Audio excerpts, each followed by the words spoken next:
If you ever find yourself thinking prison is a place where nothing changes, where every day bleeds into the next, let me tell you about the day the whole block held its breath, and about the moment when fear and respect traded places, right in front of everybody's eyes. Yeah, I'm talking about the kind of day that starts with the clang of trays, the stench of beans and bleach hanging in the air, and a new guy, Darnell Cole, sitting at the far end of the table, eyes glued to the tasteless pile on his tray, hoping to make it through one meal without drawing attention. Fat chance. Big Hank was the reason. The man was built like a freight elevator, pale skin wrapped in tattoos, with a presence so heavy you felt him coming before you ever saw him. Hank had rules, or at least he thought he did. In his world, nothing belonged to you until he said so. When Hank strolled across the chow hall, boots thudding like a warning, his crew fanned out behind him, smirking, ready for the show. Every conversation died off, not because anyone cared, but because everyone knew how this kind of scene usually ended. New meat, Hank growled, looming over Darnell. You think you just sit wherever you want. Darnell didn't even look up, didn't flinch. Just said, just trying to eat, man. And that was it.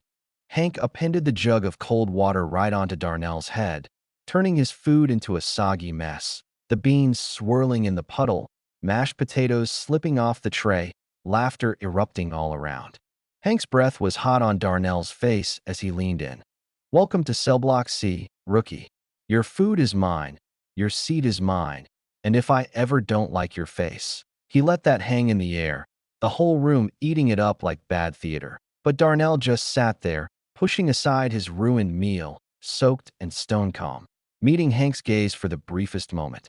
No fear, no panic, just something unreadable in those eyes. He asked, soft as a whisper, "You finished?" That was it. Hank laughed loud enough for the guards to hear, strutted out with his goons, and everyone went back to pretending nothing had happened. But the whispers said otherwise.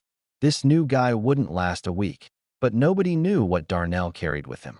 Memories of a small room heavy with incense, a stern old man's voice cutting through the air. Don't start the fight. End it if it comes. Years of kung fu, learning stillness, patience, the discipline of waiting. And this place, with its endless noise and threats, had no idea what to do with a man who didn't take the bait.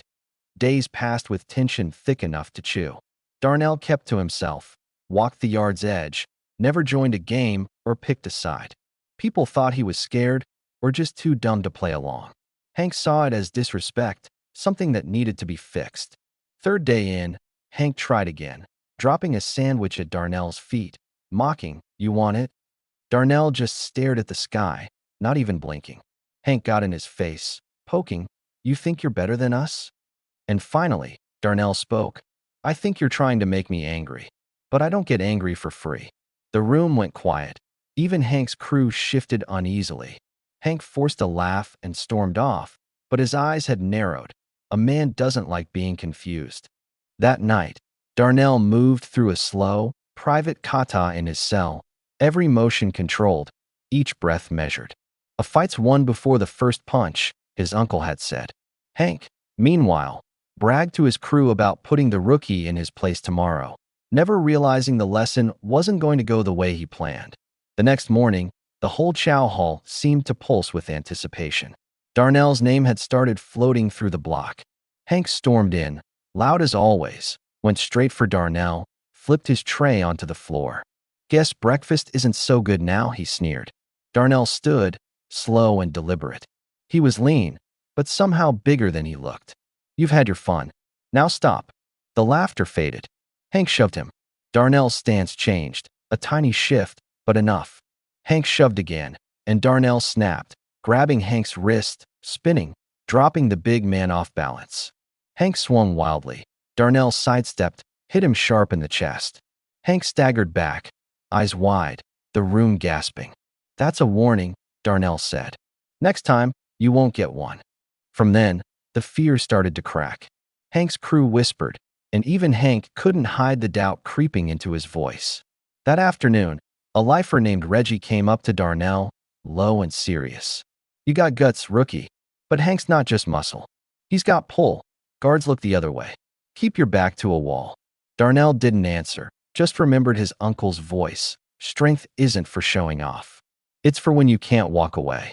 Of course, Hank didn't let it go. That night, his crew came to Darnell's cell, laundry room. After lights out. Come alone. Darnell knew the game.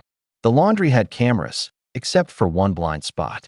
If Hank was half as arrogant as he seemed, he'd pick that exact spot. Darnell went, barefoot, silent as a ghost.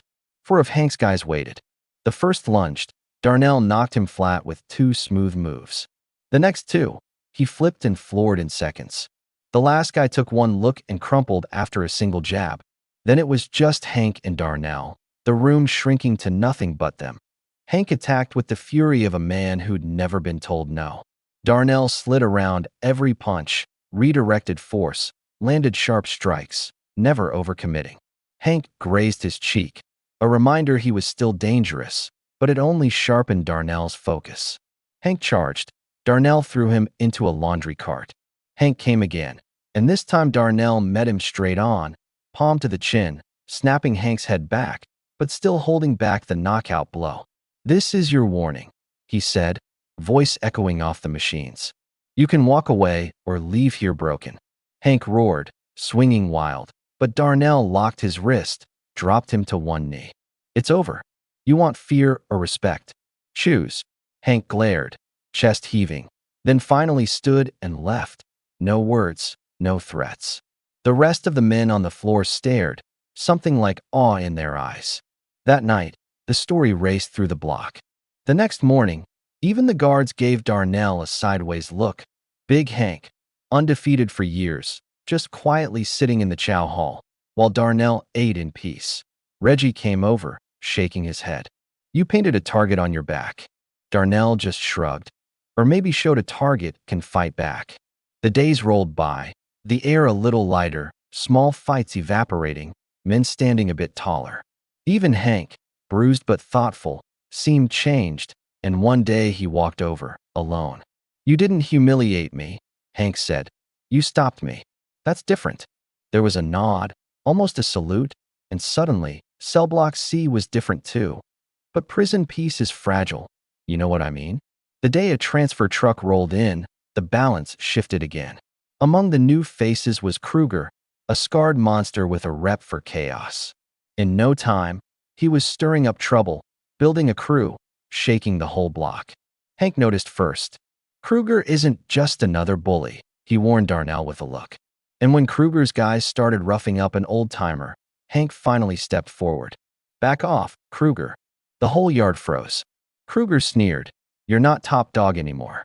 I'll break both of you." For a second, Darnell thought about sitting it out, but that's not who he was. He stood shoulder to shoulder with Hank.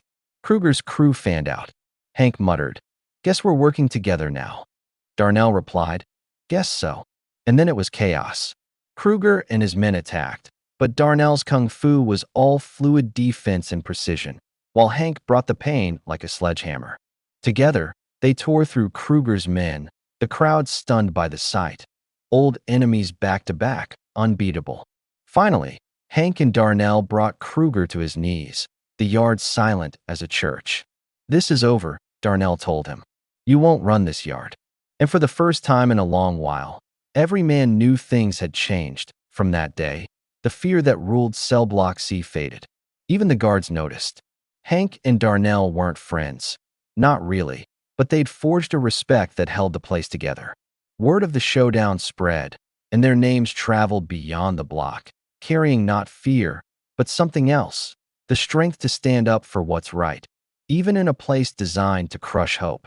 Years later, when Darnell told this story, he never talked about winning fights, but about refusing to be changed by fear, about turning enemies into something close to allies, about strength that comes from restraint, not rage. If you ask him about Hank, he'd smile and say, "That man made me prove what I was really made of." And if you listen close, you'll hear the lesson. Real victory isn't about beating others down. It's about refusing to let the world turn you into someone you're not. But here's the thing. Was Darnell right to stand up? Was respect worth more than peace? Or does it just draw a bigger target on your back? I'd love to hear what you think about right, wrong, justice, and what really keeps a community together or tears it apart. So drop your thoughts below, and if this story stuck with you, share it. Let's keep the conversation going, because sometimes the fight that matters most is the one inside.